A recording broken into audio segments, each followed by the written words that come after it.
بسم اللہ الرحمن الرحیم اللہم صلی علی محمد و علی محمد بآواز بلند نعرے سے اللہم صلی علی محمد و علی محمد. سامنے محترم یہ طے کر لیں کہ آج جشن کی محفل ہے. جشن کی محفل میں شجر طیبہ میں جڑ کو تشبیہ دی اپنی ذات سے، تنے کو تشبیہ دی ہے رسول کی ذات سے، شاخ کو تشبیہ دی ہے علی کی ذات سے، اور مومنین کو تشبیہ دی ہے پتوں کی ذات سے. پتے جڑ اور تنے سے نہیں جڑے ہوئے ہوتے، شاخ سے جڑے ہوئے ہوتے، اور پتے کی کیفیت دیکھ کر اندازہ لگاتے ہیں کہ آج گھر میں خوشی ہے یا نہیں ہے.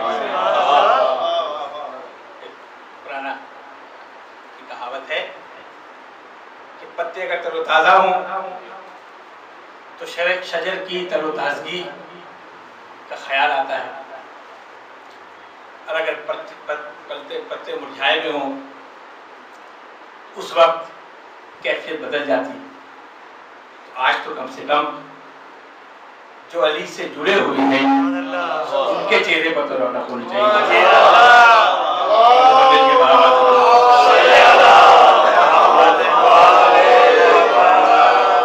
اور آج مجھے اس امام کا تذکرہ کرنا ہے. حالات حاضرہ آپ کے پیش نظر، اور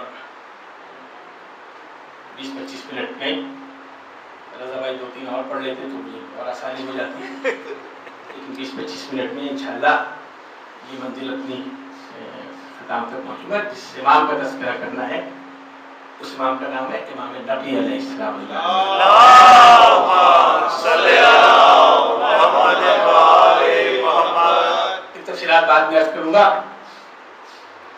یہ بات آپ بھی محسوس کرتے ہیں اور صاحبان ممبر بھی محسوس کرتے ہیں کہ امام حسین علیہ السلام کے واقعہ کربلا کے بعد بتدریج امامت گوشہ نشین ہوتی چلی گئی.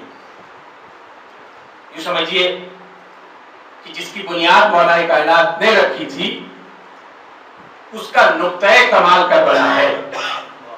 امامت کا کام کیا ہے؟ امامت معاشرے کی تربیت کرنے آئے.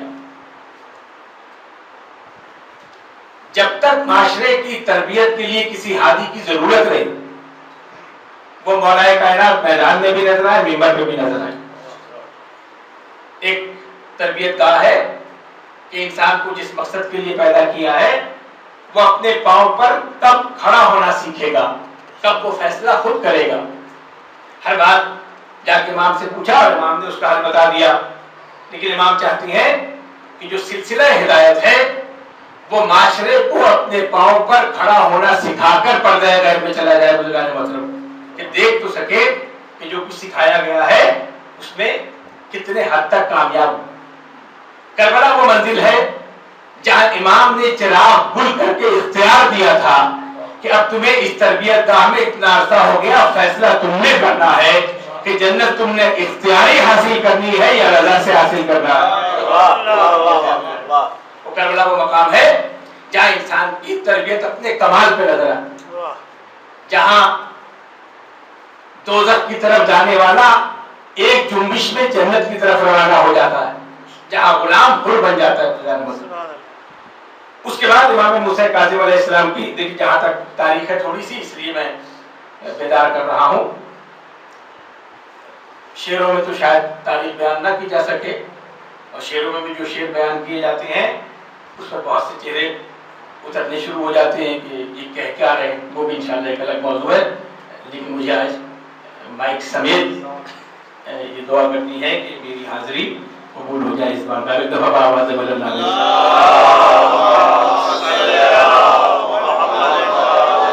دیکھیے ایک تو کتابی تاریخ ہے، ایک واقعہ سن لیجیے جس سے اندازہ ہو کہ ہمیں اس دور میں کیا کرنا ہے.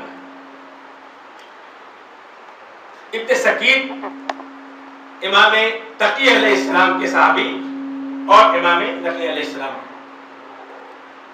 سکیت اس لیے کہتے ہیں کہ انہوں نے خاموشی اختیار کر لی تھی۔ جب معاشرہ ایسا ہو جائے کہ سیاست بنو امیہ اور بنی عباس کی ہو رہی ہو اور منہ سے علی علی نکل رہا ہو تو جو محب اہل بیت تھے وہ سکوت اختیار کر لیتے۔ یعنی اب حالات ایسے ہیں جو آج کل کے ہمارے حالات ہیں، اس سے اندازہ لگا لیجیے گا کہ جو آج کیفیت ہے یہ اپنے کمال پر نظر آتی تھی وہ جو بنو عباس متوکل کا دور ہے، جو میں بھی گزارش کروں گا آپ سے۔ ان میں ایک شخصیت ہے ابن سکیت، سکوت سے خاموشی اختیار کر لی تھی۔ جو کچھ ہو رہا تھا معاشرے میں، ممبروں سے جو کچھ بیان کیا جا رہا تھا، مولا علی کے حوالے سے جو رویے بدلتے ہوئے دیکھ رہے تھے، اس پر خاموشی اختیار کر لی تھی۔ یوں سمجھیے کہ تقیے کی اپنی انتہائی صورت تھی جہاں وہ خاموشی اختیار کر لی تھی۔ لیکن ایک مقام وہ آتا ہے جہاں علی کی محبت میں ڈوبا ہوا کیا کام کرتا ہے، وہ جناب ابن سکیت نے بتایا۔ متوکل، ابھی تاریخ ہے، تاریخ کو تاریخ کی طرح سنیے گا کہ متوکل وہ ہے جسے بنو عباس کا یزید کہا جاتا ہے، جس کے رگ و ریشے میں بغض آل محمد پرویا ہوا تھا۔ سوتا تھا تو بغض آل محمد میں، اٹھتا تھا تو بغض آل محمد میں، ہر لمحے سوچتا رہتا تھا کہ کس طرح آل محمد کو اذیت دی جائے۔ جتنے اذیت کے طریقے متوکل کے دور میں ایجاد ہوئے، 15 سال کا حکومت دور حکومت ہے، اس میں قبر حسین کو مسمار کرنے کا عمل ہے۔ اب جتنا آپ میرا ساتھ دیں گے اتنی میں تاریخ جہاں آپ بھی تھک جائیں گے وہاں تاریخ بھی تھک جائے گی، پانی پی کے طرف تازہ ہوگا۔ وہ جناب ابن سکیت انہیں دیکھیے برداشت کی، ایسے ماحول میں اہل مودت کی برداشت کی حد دیکھی۔ اول تو ممبروں سے جو کچھ سننا وہی برداشت کرنا بہت بڑی بات ہے، لیکن چونکہ امام کا زمانہ ہے اس لیے امام کے اشاروں پر اپنی زندگی کو ڈھالے ہوئے خاموشی اختیار کی۔ مسجدوں میں جاتا، وہاں سب و شتم سنتا، خاموشی اختیار کی۔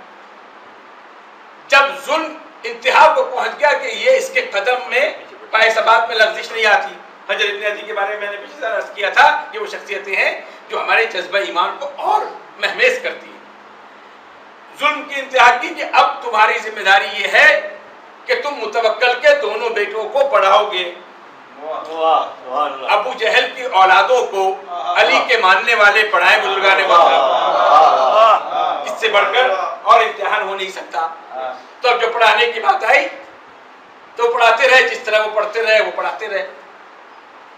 اس وقت بھی کچھ نہیں ہوا تو متوکل کے اب جو بغض ہے وہ چین تو لینے نہیں دیتا، جلاد کو ساتھ لیا اور تلوار لے کر سامنے پہنچا اور دونوں بیٹوں کو مستعین اور لعنت بھیجے مجھے کہ نام نہیں بھی یاد تو کوئی ضروری بھی نہیں، مستعین اور مستعین عجیب طرح کے، ان دونوں کو پڑھا رہے تھے۔ بادشاہ وقت ہے جلاد کو لے کے آئے اور ابن سکیت سے پوچھا یہ بتاؤ کہ میرے ان دو بیٹوں کا امام حسن اور امام حسین کے برابر درجہ ہے؟ کھینچی ہوئی تلوار ہے، ظالم کا دربار ہے، ظلم ایجاد کرنے والے کا دور ہے، اکیلا ابن سکیت ہے جس نے خاموشی اختیار کی۔ لیکن بات جب وہاں تک آ جائے جہاں آل محمد کا دفاع کرنا ہو، تنہا آدمی کھڑا ہوا، کہا سن متوکل، تو اپنے بیٹوں کی بات کر رہا ہے، حسن و حسین سے مقابلہ کر رہا ہے، ارے یہ تو کمبر کی جوتیوں کے خاک کے برابر جلاد کو حکم دیا، انہیں وہی اس کا سر تن سے جدا کیا گیا اور کیا کہہ کے وہ رخصت ہوا کہ میں اپنے مقصد میں کامیاب جا رہا ہوں۔ دو شخصیتیں اور ہیں جن کا تعلق امام نقی علیہ السلام کے زمانے میں، ایک ہے زید مجنون جو مصر میں، اب تھوڑا سا میں اپنے بچوں کو چھوٹوں کو سمجھا لوں، بڑے تو مجھ سے بہت زیادہ ڈرتے ہیں، مجنونوں کو سمجھا لوں، چلیے علی کے مجنونوں کو زید مجنون سمجھا دوں۔ دو شخصیتیں ہیں، ایک بہلول دانا، ایک زید مجنون، دونوں علی کی محبت میں پروئے ہوئے ہیں۔ ایک مصر میں رہتا ہے اور ایک مدینے میں بغداد۔ جب یہ اطلاع ملی کہ متوکل قبر حسین کو دریا کاٹ کر اس طرف لا رہا ہے، نشان مٹانا چاہتا ہے، اب حساب یہ نہیں کرتے، یہ تو حساب کرتے نا کہ ایک ووٹ پڑے اور کتنے سیکنڈ میں کس کو پڑے۔ شیر ہونا اور بات ہے، شیر کی کیفیتیں ہونا اور بات ہے بزرگان۔ چلیے ہو سکتا ہے سیاسی اختلافات ہوں، لیکن شیر کی کیفیتوں کا نام شیر وہی سمجھ سکتا ہے نا جسے اللہ نے شیر بنایا ہو۔ پہلے بھی عرض کر چکا ہوں، زیغم، زرغام، حیدر، اسد، یہ سب کیفیتوں کا نام ہے کہ شیر کی کون کون سی کیفیتیں ہیں۔ خدا کی قسم اگر علی مرد میدان نہ ہوتا تو دنیا کو ان کیفیتوں کی پتہ ہی نہیں لگتا کہ زیغم کسے کہتے ہیں، حیدر کسے کہتے ہیں۔ اسی گھرانے کا کرشمہ بزرگان۔ ایک شاعر زید مجنون جو مصر میں، ایک بغداد میں ہے بہلول دانا، میں گزارش کر چکا ہوں۔ یہ دونوں علی کے محبت میں امتحان لینے کے لیے پتہ لگا کہ قبر حسین کو دریا کا رخ کاٹ کر اسے مصر سے پیدل چل پڑے۔ اب تاریخ دانوں سے پوچھے گا، چلیے مولویوں سے نہ پوچھے گا، تاریخ دانوں سے پوچھے گا وہ کیسے پلک جھپکتے ہوئے وہاں پہنچے کربلا، اور بہلول دانا بغداد سے کیسے پہنچے بزرگان گرامی۔ چلیے بغداد سے تو سمجھ آتی ہے، زید مجنون آئے مصر سے، جب سرحد کے قریب پہنچے تو انہوں نے کہا کہ کہاں جا رہے ہو؟ یہ مجنونوں کا، یہ ملنگوں کا کمال ہے بزرگان گرامی کہ وہ کبھی ایون بٹس کے ساتھ بات نہیں کرتے، وہ مصلحت کا شکار نہیں ہوتے، وہ ماویائی سیاستوں کے نشے و فراز میں نہیں پڑتے۔ انہوں نے کہا تمہیں پتہ ہے کہ ہم قبر حسین کی زیارت کے لیے آئے ہیں؟ کہا اس کا انجام پتہ ہے؟ کہا اسی کا عزم لے کر تو آئے ہیں۔ کہا اس پہ تمہیں قتل کر دیا جائے گا؟ کہا ہم دو آئے ہیں، ایک قتل ہو جائے گا، ایک قبر حسین تک پہنچے گا، لیکن ہم جانتے ہیں کہ ہمیں پہنچنا قبر حسین تک ہے، تمہاری تلواریں کند ہو جائیں گی، ہمیں قتل نہیں کر سکو گے۔ یہ دیکھیے جواب ہے۔ یہ دونوں اس مقام پہ آ کے کھڑے ہو گئے جہاں سے دریا کی کو کاٹ کر کہ قبر امام حسین بہ جائے۔ جس سپاہی کی وہاں ڈیوٹی لگی تھی وہ پریشان حال کھڑا تھا اور کہتا تھا جب بھی میں دریا کا رخ کاٹتا ہوں پانی راستہ بچا کر ادھر سے گزر جاتا ہے، قبر کے قریب نہیں آتا۔ اس وقت زید مجنون نے کہا تھا تو جانتا نہیں یہ حسین کی قبر ہے۔ اور وہ جو دشمن آیا تھا جب اسے پتہ لگا یہ قبر حسین ہے، پتہ نہیں کیا کچھ کہہ کے کیسی کیسی سیاستیں کر کے ان سے وہ کام لیا گیا تھا۔ جب حقیقت کھلی تو اس نے کہا کہ یہ قبر حسین ہے تو میں حسین کا کلمہ پڑھتا ہوں، اور یہ کہہ کے اسے دربار میں لے جا کر اس کی بدی سے زبان کھینچی گئی اور اس کے بعد اس کو سولی پہ لٹکا دیا گیا۔ یہ دو ہیں جو زید مجنون ہیں۔ اور بہلول دانا زید گئے اور بازار میں ان کی لاش اتار کے ان کی تجویز تکفین کی، ان کی نماز جنازہ پڑھا اور کیا کہا کہ یہ وہ ہے جس نے زائرین کی خدمت کی ہے، اس لیے اس کو ہمارا سلام ہو۔ یہ ہے دو شخصیتیں۔ اب یہ سوال پیدا ہوتا ہے کہ امام موسیٰ کاظم کے بعد بہت خاموشی ہے، کسی قید خانے میں امام ہے، اس کی وجہ کیا؟ دیکھیے یہ باتیں بہت مشکل ہوتی ہیں لوگوں تک پہنچانا۔ جس معاشرے کی تربیت کربلا میں کر کے حبیب نے مظاہر جیسا،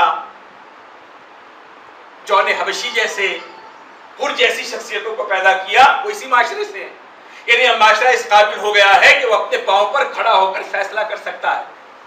اس کے بعد امام کو جانا ہے غیبت صغریٰ اور غیبت کبریٰ میں، تو بدرجہ اپنے آپ کو الگ کرتے رہے کہ اپنے پاؤں پہ کھڑے ہوتے رہے، امامت پس پردہ رہ کر ان کی مدد کرتی رہے گی۔ یہی وجہ ہے کہ جب امام زمانہ غیبت صغریٰ میں گئے تو یہ کہا کہ اب یہ معاشرہ اس قابل ہو گیا ہے کہ وہ پہچان سکے کہ علی والے کون ہیں اور بنو عباس کے چہرے کون ہیں۔ بزرگان محترم، یہ وہ عمل ہے جس کے بعد یہ جو تین امام ہیں، امام تقی علیہ السلام، امام علی نقی علیہ السلام، امام حسن عسکری علیہ السلام، ان کا زمانہ اکرد میں آپ کو ملے گا، زیادہ انٹریکشن لوگوں کے ساتھ نہیں ہے، لیکن جو کمال کیا ہے جہاں مظاہرے کی ضرورت پڑی ہے وہاں ہر امام علی نظر آیا۔ بزرگان محترم، اب یہ واقعہ ہے، دیکھیے جیسا مزاج ہوتا ہے، اگر آپ اور خاموش ہو جائیں گے اور دیر تک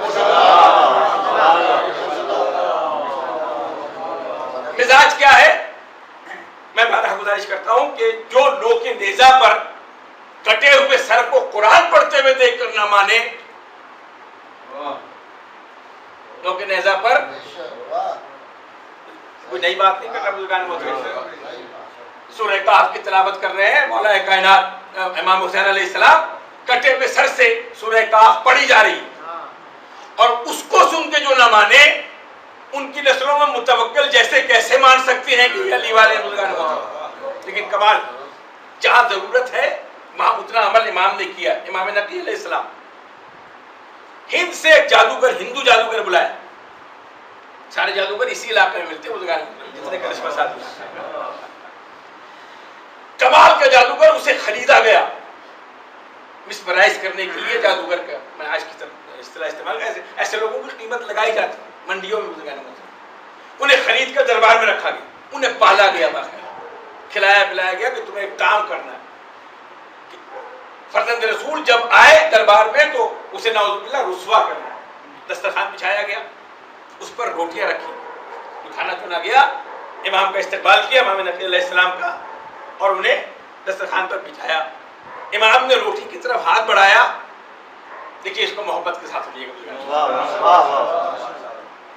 میں کوئی زکوٰۃ کی بات نہیں کر رہا،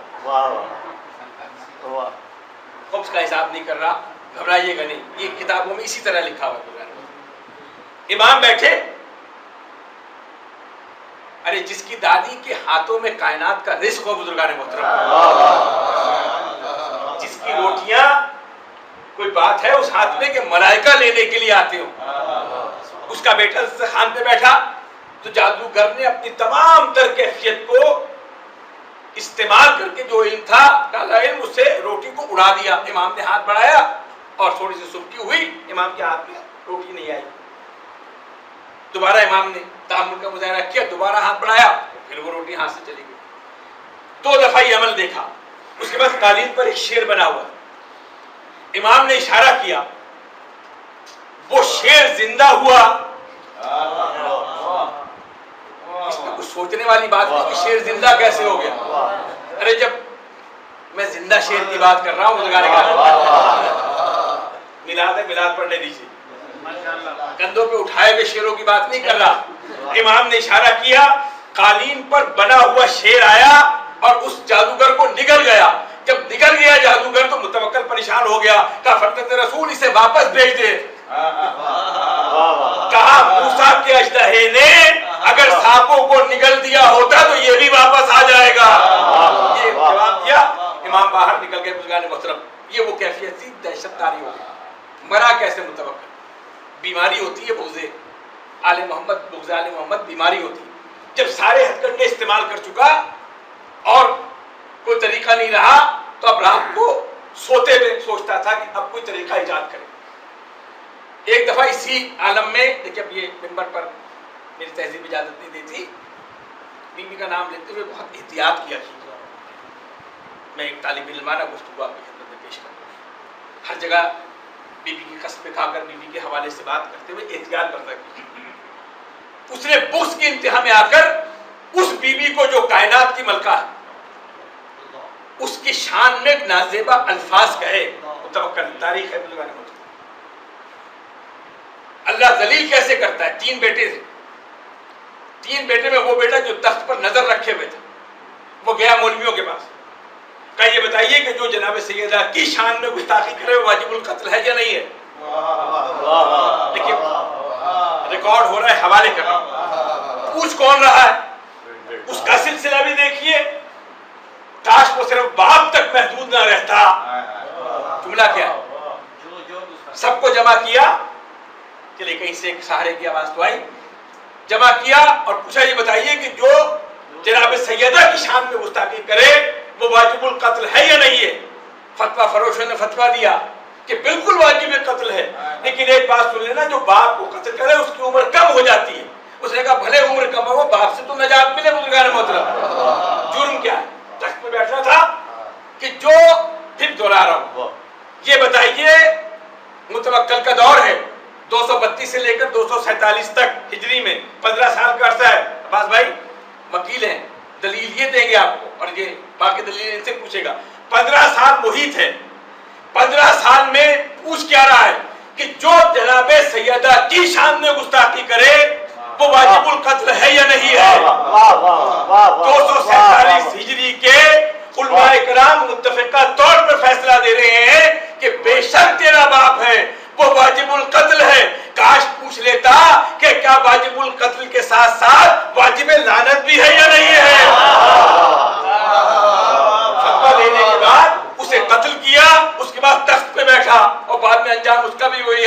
کہنا صرف اتنا ہے کہ جس بی بی کی شان میں گستاخی 247 میں واجب القتل ہے تو وہ بعد محمد کیوں نہیں واجب القتل ہو سکتا. یہ کارنامہ امامت کا ہے. مطلب اصول بنائے. اس امام کا ایک اور کارنامہ سنیے جو عزادار بیٹھے. بس میں زحمت زیادہ نہیں دیتی, مجھے ملاپ کرنا ہے. تھوڑے سے مسائل کے جملے ہیں لیکن ایک نتیجہ عکس کرنا چاہتا ہوں. بہت بڑا مسئلہ ہے, پہلے مسئلہ سمجھ لیجئے. کہاں لکھا ہے کہ جب مسائل ہو تو ٹوپی اتار دی جائے, گریبان چاک کر دیا جائے؟ یہ کہاں لکھا ہے کہ روز عاشور آستینیں الٹ لی جائے, گریبان چاک کر لیا جائے؟ قرآن میں کہاں لکھا ہے؟ باقی چیزیں قرآن میں لکھی ہے بزرگان محترم. اس امام نے ایک عمل کے ذریعے بتایا ہے کہ عزاداری کہتے کس کو ہیں. 6 سال کا سن ہے جب باپ کا سایہ سر سے اٹھا, کہیں بیابان میں زہر دے کر امام محمد تقی علیہ السلام کو شہید کیا گیا. غائبانہ سارا عمل کیا ہے, نماز جنازہ, کفن دفن سب غائبانہ. اب امامت ہے, اس پہ پریشان ہونے کی ضرورت نہیں. اگر 4-5 سال کا بچہ آ کر چچا کو ہٹا کر نماز پڑھ سکتا ہے, یہ ابھی گفتگو میں انشاءاللہ اگر وقت ملا تو یہ بھی عرض کروں گا. جعفر جناب امام نقی علیہ السلام کے 4 بیٹے اور 1 بیٹی, امام حسن عسکری, سید حسین, سید علی اور جعفر, اور ایک حسین اور بیٹی علیہ. یہ جعفر وہ ہیں جنہوں نے امامت کا دعویٰ کیا تھا کہ مجھے امامت ملنی چاہیے, اور نماز امام زمانہ کی پڑھنے کے لیے آگے آئے تھے. اس وقت ایک بچہ نمودار ہوا تھا اور چچا کو ہٹا کر امام زمانہ کی نماز پڑھی تھی کہ یہ امام وقت ہے. امام زمانہ نے نماز پڑھی تھی جناب امام حسن عسکری علیہ السلام کی. یہ وہ جعفر ہے بزرگان محترم جن سے اختلاف ہو گیا تھا. اب مجھے 2 جملے, یہ سب کچھ عالم غیب میں یعنی غائبانہ عمل ہوا ہے. اس وقت جو حلیہ امام کا لکھا ہے, امام نے گریبان چاک کیا, امامہ اتار کے گردن میں ڈالا, کفوں کو الٹا, تو اس وقت لوگوں نے پوچھا کہ یہ آپ نے حال کیا کیا ہے؟ کہا یہ انبیاء کی سنت ہے جیسا موسیٰ نے ہارون کی شہادت پہ کیا تھا. مثال کیا دی؟ دیکھیے یہ امامت کی تعلیم ہے کہ غم کی کیفیت, معصوم امام دنیا سے رخصت ہوا ہے, غم کی کیفیت امام بنا کے بتا رہا ہے کہ غم کی کیفیت کیا ہوتی ہے. اس وقت تو کسی نے امام سے نہیں پوچھا کہ قرآن میں لکھا یا نہیں لکھا. ارے قرآن تو وہی ہے نا جو امام کر دے وہ قرآن بن جاتا ہے. امامت کی معرفت امام کی بات کرتے ہیں. کچھ لوگ میرا ساتھ دیں گے, کچھ لوگ میرا بہت دیر تک بعد میں ساتھ دیں گے, لیکن میں یہ بات کرتا ہوں مجھے امام نے حلیہ بنایا ہے, وہ بھی تاریخ کا حصہ ہے, وہ بھی مدرسوں میں پڑھایا جاتا ہے. کیا یہ کافی نہیں کہ امام نے جو حلیہ بنایا, ایک اس امام کی شہادت میں جس کا کوئی جوان بیٹا نہیں مارا گیا, جس کی 4 سال کی بیٹی یتیم نہیں ہوئی, جس کے خیموں کو آگ نہیں لگی, اس میں جب امام کے حلیہ بنا سکتے ہیں تو جو حسین کا غم مناتے ہیں ان کو بزرگان محترم جب امام کے حلیہ بنا سکتے ہیں تو یہی تعلیم مومنین کی ہے. جب حسین کے مصائب کا ذکر ہے اس امام کی تعلیم بزرگان محترم. اور ایک دفعہ درود پڑھیے. میں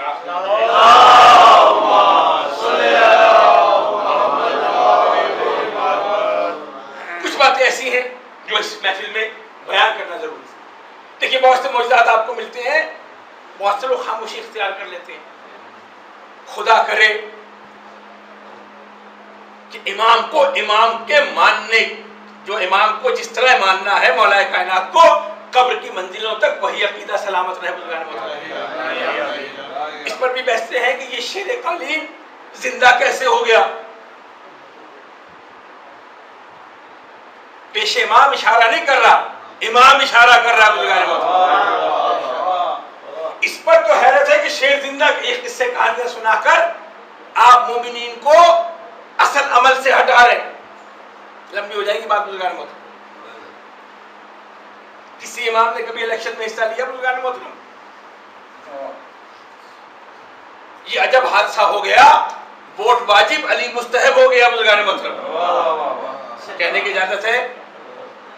یہ کبھی نہیں پوچھا کہ امام نے کبھی کسی الیکشن میں حصہ لیا، امام نے کوئی کینڈیڈیٹ کھڑا کیا، وہاں نظر نہیں آئے کہ امام نے کیا ہے یا نہیں کیا بزرگان کرام، یا امام کر کے بتا رہا ہے کہ غم کو غم منانا کیسے. عزاداری کا جو تسلسل ہے وہ اسی حوالے سے ان تین اماموں کا، امام حسن عسکری علیہ السلام کا انشاءاللہ کبھی تذکرہ آئے گا، جو سب سے اہم بات ہے اور آخری بات، اور اس کے بعد التماس دعا. دیکھیے امام نقی علیہ السلام کا کمال کیا، 15 سال وہ حکومت ہے جو مسلسل ایذا پہنچانے کے لیے سوچ رہی ہے، مسلسل ایذا پہنچانے کے لیے سوچ رہی، جس کا اٹھنا بیٹھنا جتنے ظلم ایجاد ہو سکتے تھے متوکل کے دور میں ہو. اس میں امام کے سکون کا یہ عالم ہے کہ جتنا ظلم بڑھتا جا رہا ہے اتنا سکون بڑھتا جا رہا ہے. کبھی یہ کہہ کے گھر پہ چھاپا مارنا کہ یہاں اسلحہ موجود ہے، تمہیں کیا پتا امامت کے پاس کون سا اسلحہ ہوتا ہے. ایک گھر ہے، ایک چراغ ہے، ایک شخصیت ہے جنہوں نے بڑے کارنامہ انجام دیا جاسوسی کی دنیا میں، نام موجود ہے. ایسے لوگ بہت سے آپ کو مل جائیں گے جو بیٹھیں گے آپ کے درمیان لیکن جاسوسی کہیں اور کی کر رہے ہو. انہوں نے بڑا تیر مارا کہ آپ فکر نہ کریں، جب رات کا وقت ہوگا تو میں دیوار جو کھڑکی سے پھلانگ کر جاؤں گا اور اسلحہ پکڑ لوں گا. شرم نہیں آتی، کہتا اپنے آپ کو شیعہ ہے اور کیا کہہ رہا ہے کہ میں چھپ کر جاؤں گا. ارے جس کا یہ عقیدہ ہو کہ امام سے چھپ جائے وہ کہاں کا شیعہ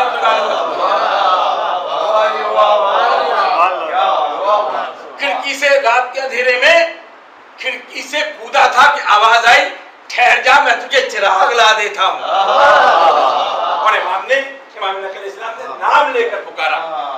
کم سے کم چراغ کی روشنی پڑنے کے بعد چہرے کو ویسے ہی مرجھا دینا چاہیے تھا، لیکن وہ کھسیانی ہنسی کہہ کے کہ وہ دشمنوں نے اڑائی تھی، میں وہ اسلحہ تلاش کرنے آیا تھا. امام نے مسکرایا، کہا وہ دروازہ ہے ادھر سے چلے جاؤ. امام تھے اس لیے چھوڑ دیا. لیکن ایک غور سن لیجئے، چور کی تعریف یہ نہیں ہے، باقی باتیں آپ سوچتے رہیے گا بعد میں، باقی میں جانوں میرا کام جانوں. پوچھا مولا کائنات سے کہ چور کی کیا تعریف، یہ جو چیزیں چرا لیتا ہے مجبوری میں آ کر کسی کے گھر سے کچھ چرا لے اسے چور کہتے ہیں. امام نے کہا نہیں، چور وہ ہوتا ہے جو گھر میں بغیر در کے داخل ہو. بس ایک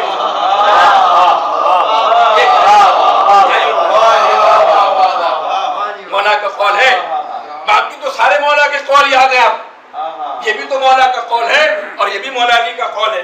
چور کیا ہوتا ہے، یہ کسی چور نے پوچھا ہوگا بزرگان وقت کہ چور کیا ہوتا ہے، تو مولا نے اپنے زمانے سے لے کر آنے والے زمانے تک ایک اصول بنا دیا کہ چیزوں کے چرانے والے کو چور نہ کہنا، جو گھر میں بغیر در کے داخل ہو. یہی وجہ ہے کہ مولا نے یہ قول کہا اور رسول نے کہا انا مدینۃ العلم وعلی بابها، میں شہر علم ہوں، علی اس کا دروازہ ہے. اب کوئی علم کہیں سے حاصل کرے اگر در سے داخل نہ ہو تو چور کہلائے گا.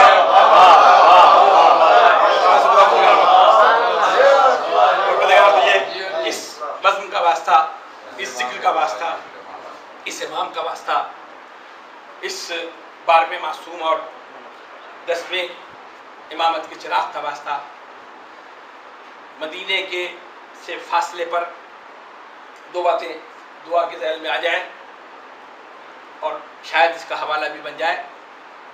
مامون نے اپنی 2 بیٹیاں، دیکھیے کمال، دیکھیے یہ باتیں اگر آپ تک پہنچ جائیں، بچوں تک پہنچ جائیں کہ ایک طرف دشمنی اپنے کمال پر، دوسری طرف تعلق جوڑنے کا انداز یہ ہے کہ ایک بیٹی کی شادی امام رضا علیہ السلام سے اور ایک بیٹی کی شادی ان کے بیٹے امام تقی علیہ السلام سے، ام الفضل. کمال دیکھیے گا بزرگان، یہ تاریخ کا ایک گوشہ ہے. جناب امام رضا علیہ السلام کے بارے میں یہ تھا کہ امام نے شاید کہیں یہ غلط کیا، کہیں یہ کہ وہ رخصت ہو کے گھر نہیں آئی، لیکن ام الفضل جو ہے وہ آئی، اب وہ بادشاہ کی بیٹی ہے. اللہ کا کمال دیکھیے، عیش و عشرت میں پلی ہوئی خاتون، اللہ نے اولاد نہیں دی. ممبر پہ بیٹھا ہوں جگہ آپ امام سے مانگتے ہیں اولاد مل جاتی ہے، اس سے زیادہ جملہ ادا نہیں کر سکتا. آپ دعا میں امام سے مانگتے ہیں آپ کو اولاد مل جاتی ہے، اور جو امام کے گھر آئی اسے اللہ نے اولاد نہیں دی. اللہ جب ذلیل کرنا چاہے اسے اولاد نہیں دی. 1 سال تک یہ عمل رہا. گھر کی جو صورت حال ہوتی ہے اللہ ایسی بیویوں سے بچائے بزرگان محترم. میں عربی میں بات نہیں کرتا، عربی مجھے نہیں آتی. یہ جو سوکن کا حسد ہے، ابھی دعا میں نے شروع نہیں کی، یہ رہ گئی. یہ سوکن کا حسد وہاں بھی وراثت میں، یہاں بھی وراثت میں بزرگان محترم. وراثت کیسی ہے؟ سمانہ مغربیہ ایک خاتون ہے جن سے امام نے 1 سال کے بعد اتنا زج کیا تھا، امام کو گھر کا سکون تباہ کر دیا تھا کہ امام نے وہ علاقہ چھوڑ کر ایک بستی میں منتقل ہو گئے تھے. اس کے بعد سمانہ مغربیہ، جناب سمانہ مغربیہ سے شادی کی، جسے اللہ نے امام نقی علیہ السلام جیسا بیٹا عطا کیا. اس گھر کی فضا کا اندازہ لگا لیجئے، جہاں ایک بادشاہ کی بیٹی ہے اور خالی دامن ہے، اور جہاں ایک غیر عرب سے آئی بھی کنیز ہے جسے امام کے عقد میں آیا، انہیں امام نقی علیہ السلام جیسا بیٹا مل گیا. تو ذرا ان کی بھی نفسیات کا جائزہ لیجئے اور ان کی بھی نفسیات کا جائزہ لیجئے بزرگان محترم. باقی آپ کا کام، کچھ کام آپ بھی کیجئے. پروردگار کا واسطہ محمد آل محمد کا ہماری اس عبادت کو قبول فرما.